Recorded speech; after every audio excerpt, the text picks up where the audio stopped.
I'm here with Rick Bragg, the author of Prince of Frogtown. Rick, we just heard you had some news. Yeah, we just cracked the bestseller list, so we're pretty happy today. Well, congratulations, Thank and you. thanks for joining us How about here that? today. Yeah. Okay, in your book you wrote, it's hard to explain that for some men the fight, not the cause, is what they have. And to me that seemed to sum up both your father and the book. Did you find in doing research that the idea you had of your father was different from what you found out about your father? Absolutely, and that's a good question. I just wanted to try to find people to say something good about my dad, and that was the whole reason for doing this. And all I knew was that it was bad. You know, he left us when I was 6, so all I knew was bad. And I just wanted to find people to say some good things about him. And I found them. Took 5 years, Yeah. but I found them. But with that information came, some sadness too, Right. Well, so was it sort of a healing for you? It was. It's never as pat as you would like it to be, as I would like it to be. But all I know is that before I did the book, all I knew was bad. Right. And now I know that there are people out there that considered him a good man, a good friend, a good boy. And I wouldn't have known it if I hadn't done all this. Right.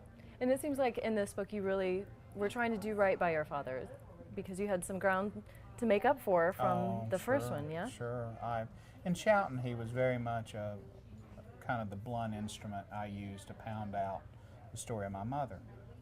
Against his darkness, her light was even brighter. I mean, she really did go, a big part of her life without, so that I would have, and my brothers and I would have a chance at a good life. And yeah, I was afraid that I would meet him, in hell, and with my feet on fire, and he would say, boy, we've got a lot to talk about. Right. And I hope that doesn't happen. I hope we meet under better circumstances, but I'm not counting on it. How has becoming a father affected your resolution, I guess you could say, with your own father? It gave me a reason to want to do it.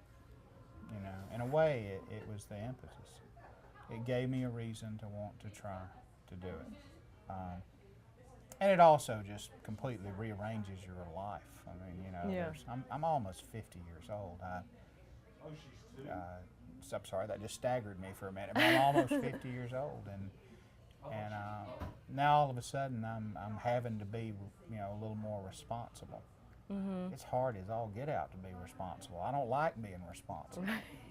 Right. I'd rather be anything but responsible. But yeah, it's forced some changes. Yeah. How old is the boy now? He's 14 now. He's as big as I am. He's a hoss. I mean, he's a great boy. He's got a good heart. He's tough. He's smart. He's all those things that you want a boy to be. And I'm just lucky.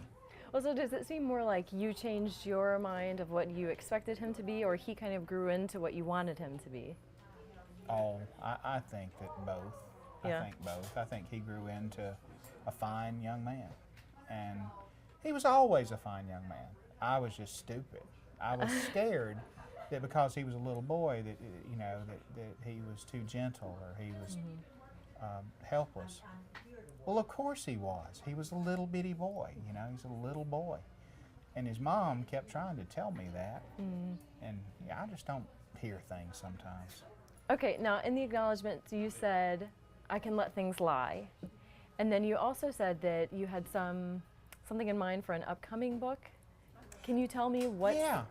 We have we've got a contract for a novel with Knopf, so that's going to occupy a lot of my time over the next few weeks, months, and probably the next year. But I also want to put together a collection of essays about the people of the Mill Village that my father grew up in, and do a collection of profiles, almost essays about these tough people who gave their fingers, hands, and arms to that cotton mill, who gave their lives to it. I just think they deserve more of their own story told. Right. So it'll be more about the village in general and not so much your Yeah, family. and what I'll do is I'll take each tough human story and tell it, and let that story stand on its own. So that's kind of like going back to your roots, more like writing articles than. Oh, sure, and it'll be fun. It'll be a lot of fun, and you know the subject matter will break your heart, but these people have a great sense of humor. They have, but they've given so much of themselves just to survive, given so much of themselves to a job, and in a time when jobs are quite frankly hard to come by for blue-collar working people, I think it's a good time to show how important those jobs are and what people are willing to do to have them. That seems to be kind of a theme in your work, is material or people that seem like a tragedy, but really if you look closer and if you understand the people, it's not at all. I hope that that's what comes through. You never want to count on it, Right. but I hope that's what comes through. You know, there's an incredible, and you don't want to be maudlin, but there's a great tragedy out there among people who work with their hands. Their way of life dwindles and disappears, and they have no champion. Nobody.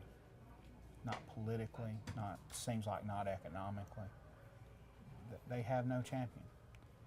So the best that you can do as a writer is just shout about it, yell about it, agitate, you know, a little bit about it. That's the best you can do as a writer, is just holler. So maybe that's what I'll do, is just keep hollering. But I feel like you have a lot of power in your writing. Like Nietzsche liked to imagine himself with a hammer attacking the minds of people. Right. But I read somewhere that your first book is being used in a English as a second language class, and it's, I mean, can't you just imagine how much that's empowering those people who come from a similar society as the society that you're talking about? So there is a lot of power in your words. Don't get me wrong, I fully understand how powerful a book can be, because they changed my life. You know, they say that in England, the coal miner's son is more likely going to be a coal miner. In this country, you know, a coal miner's son can be anything he wants to be. You know, but maybe he should have the freedom to be a coal miner. Exactly. You know, but what I love about books is the power that they have to change people's minds.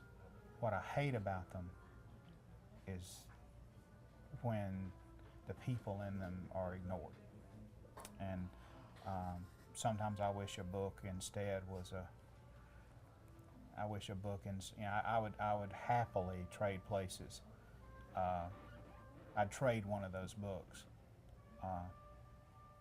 for the power to really affect, you know, economically affect the situation. And that's what you don't have the power to do. Right. You know. So how much time would you say you spend being a boy and being a man?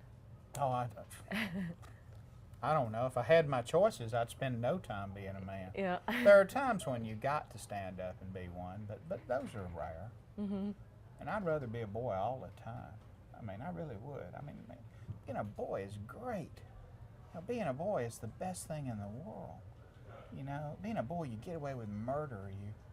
You know, you have fun. You chase a thought and see where it leads, and you know, you peek a look at things through the raised curtain. You know, you peek under the tent. You know, being a boy is great. Being a boy is like the best thing in the world. Being a man is a noble thing. But being a boy is better.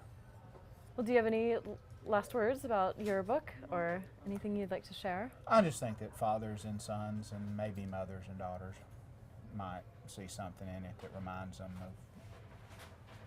of just being alive. You know, I think fathers and sons that have regrets will see their own stories in there. And I just hope people like it. That's the best thing that happens. Definitely. Well, congratulations on your new bestseller. How about that? And thank you for being with us, Rick Ragg, author of The Prince of Frogtown. Thank you.